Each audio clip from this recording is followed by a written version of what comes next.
Hi, it's Greg Burdine, pastor at Faith Baptist Church in Adrian, Michigan, with a Bible verse for you to consider today, looking at some of the verses in the Bible that have the word may in it. And it's Tuesday, and I am at a pastor's meeting in Novi. So it's always good to be with other pastors from the state of Michigan. And we have a dozen or so guys that get together, associate pastors as well, including we have a dozen or so pastors, senior pastors, and we have staff members and different people. So it's a good time to get together, encourage one another in the work, and see what everybody's doing, how their Easter went, how Mother's Day went, what's planned for the summertime, to just encourage each other. So that's where I'm at today. So here's the Bible verse that I want to encourage you with. It's in John chapter 15 and verse 2. And this is Jesus giving his last instructions to the disciples.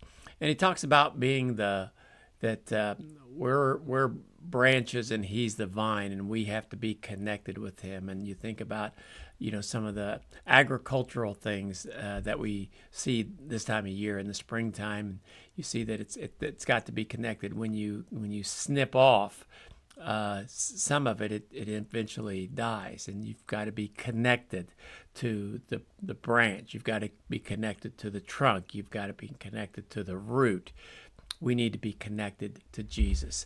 And this is what it says in verse 2. It says, "Every branch in me that beareth not fruit, he taketh away.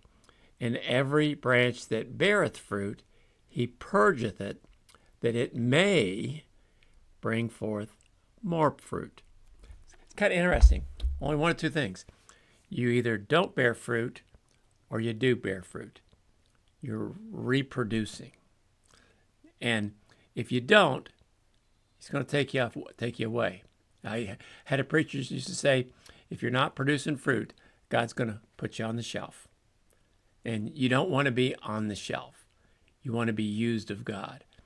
But if you're bearing fruit, if you're doing something for Jesus and God is working in you, God is working through you, you're having an impact on other people, here's what's going to happen.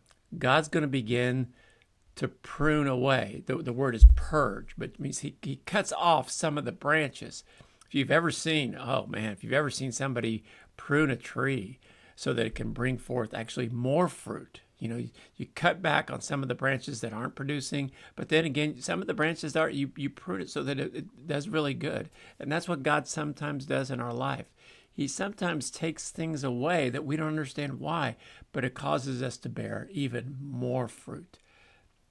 A passage that I'm reminded of is in Hebrews chapter 12, when it says that we run the race of life and we need to take off the sins and the weights that so easily beset us. Get rid of some of those things that slow us down. Get rid of some of those things, and God sometimes gets rid of those things that we don't bear fruit.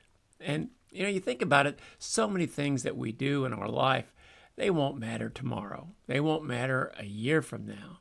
And so God sometimes takes some of those things away. I think of some of the things on social media. I think some of the things that we do, some of the things we involve ourselves in, just don't really produce anything worthwhile. And we need to get rid of those. Allow God to remove those so that we can do those things that he wants us to, so that we can produce the life that he's reproduced in us, reproduce it in somebody else.